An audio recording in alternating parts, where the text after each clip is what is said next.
He doesn't deserve shit. Patrick Beverley goes in on Jeremy Lin. In the NBA, the winner of the championship always comes down to two teams in a 7-game series that results in just one winner. However, being one of the greatest players doesn't always guarantee that a basketball player would win or even make it to the finals. It is just further proof that the NBA is a team sport despite individual excellences, and these oftentimes hurt the legacies of legendary basketball players like Allen Iverson, Reggie Miller, Charles Barkley, Patrick Ewing, Steve Nash, and Vince Carter, to name a few. According to a Reddit user calculation back in 2020, he claimed only 11% of NBA players have ever won a championship since its creation 75 years ago. However, despite the fact that not winning a championship is detrimental to the careers of most players, it kind of taints the legacy of these great players. Notable active players that haven't won a title include Carmelo Anthony, Derrick Rose, Russell Westbrook, James Harden, and Chris Paul. This is further proof that winning the Larry O'Brien Trophy isn't a reward for individual excellence, but for team excellence. Therefore, it came to no surprise when Patrick Beverley responded to Jeremy Lin about Chris Paul deserving a title. Do you think Jeremy was right or wrong? Or have you missed out on the entire story? Stay with us to find out everything you need to know. Jeremy Lin, a former NBA basketball player and former New York Knicks point guard, once had a promising career that was halted by injuries. Undrafted out of college, he signed with the Golden State Warriors where he played his rookie season. He later joined the New York Knicks early 2012, and despite a poor start, he got promoted to the starting lineup where he enjoyed considerable success with the Knicks. He even helped them qualify for the playoffs. After he left the Knicks, he played briefly for the Houston Rockets, Los Angeles Lakers, Charlotte Hornets, Brooklyn Nets, Atlanta Hawks, and Toronto Raptors. Despite not winning the championship, Jeremy won a ring with the Toronto Raptors back in 2019 and has since left for the CBA. But the one Sports Illustrated cover athlete now has said, according to his Twitter post, that Chris Paul deserves a championship following the Phoenix Game 7 loss to the Dallas Mavericks. He tweeted, "Dang, I really hope CP3 gets a championship before he retires. He deserves one." But this didn't sound right to Patrick Beverley, who immediately responded, "What you mean deserve? Why does he deserve it more?" The tweet naturally caused divided opinions among fans of the NBA and has also resurrected the lifelong debate of if the lack of a championship ring is detrimental to a great player's legacy. It's no doubt that Patrick Beverley is a nemesis to Chris Paul, with both players oftentimes caught with on-court antics that have at times earned Patrick Beverley an ejection. He was even so critical of Chris Paul on the ESPN show Get Up, where he compared him to a cone. Moreover, despite Chris Paul's illustrious career, the championship has eluded him throughout his 17-year career in the NBA.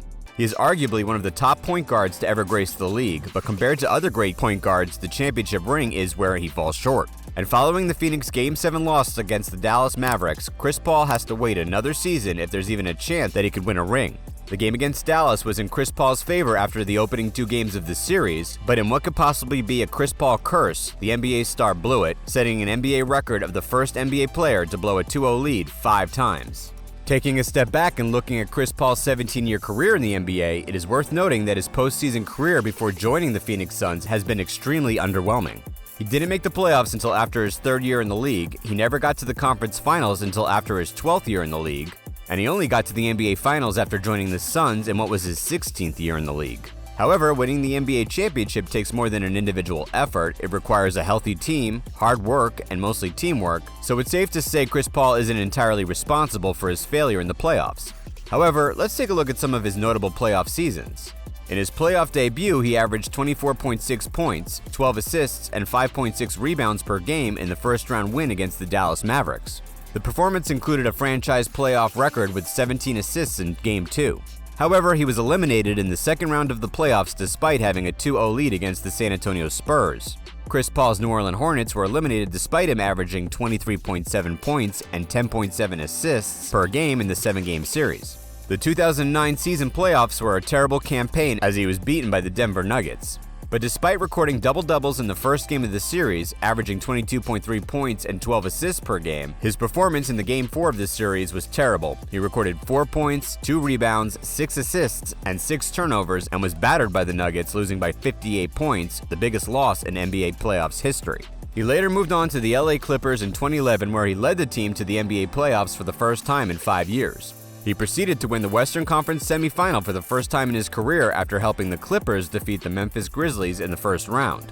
But during the semifinal game against the San Antonio Spurs, he averaged 12.8 points, 4 rebounds, and 9.3 assists per game.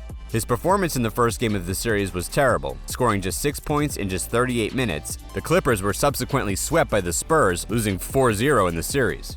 In the following playoffs, he was eliminated by the Memphis Grizzlies in the first round, despite leading 2-0, and again, the Clippers lost the next 4 games of the series.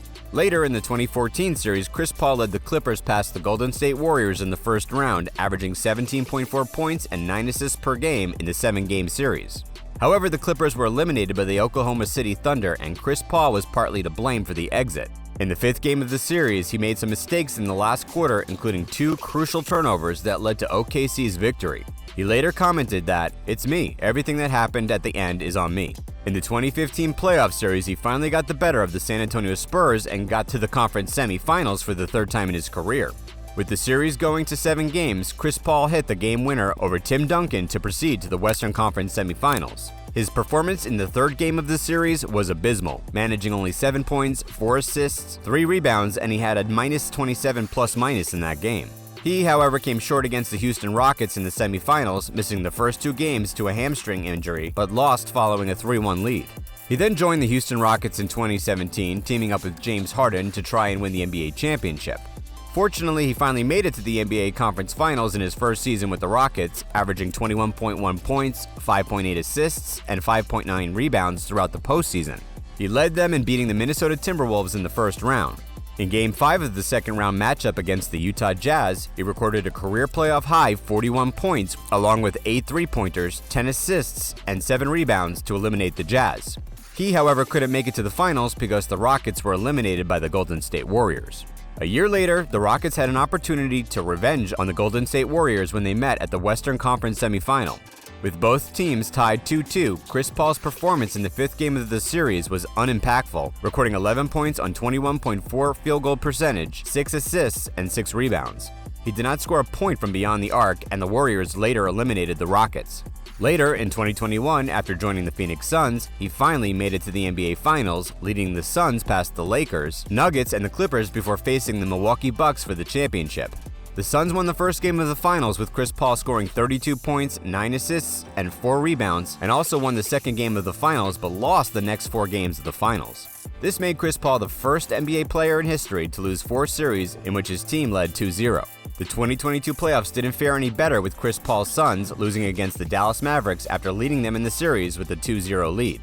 Chris Paul started the series on a high note with 59 points in the first 3 games of the series, but scored only 5 and 7 points in games 4 and 5 respectively, and even failed to score more than 13 points in the last 5 games of the series. He had a terrible outing against the Mavericks, averaging 9.4 points, 5.8 assists, and 3.6 turnovers per game. To better understand how terrible he was, Chris Paul had more fouls and turnovers than points in Game 3, and in a must-win game, he only shot the ball 8 times, recording just 10 points and 4 assists. The performance in Game 7 earned him a -39 and the worst single-game plus-minus of his entire career. But taking a look at Chris Paul's playoff career, it is worth noting that while he is not at fault for his lack of a championship, he's not entirely faultless either, with certain instances where he should have closed the game or led the team to victory, just as legendary point guards like Isaiah Thomas and even Steph Curry had once done. His inadequacies, however small, was damaging his team's chance of winning a championship. However, even though Pat Beverley is not a big fan of Chris Paul, his statement might sound harsh, but it could be true. No one deserves a championship. You simply have to earn it. Do you think Chris Paul deserves the title? Or do you think Patrick Beverley's statement is covered in hate and competitiveness? Let us know what you think in the comments section. We hope you enjoyed this video. Remember to like, share, and subscribe so you don't miss out on exciting NBA news. Thanks for watching.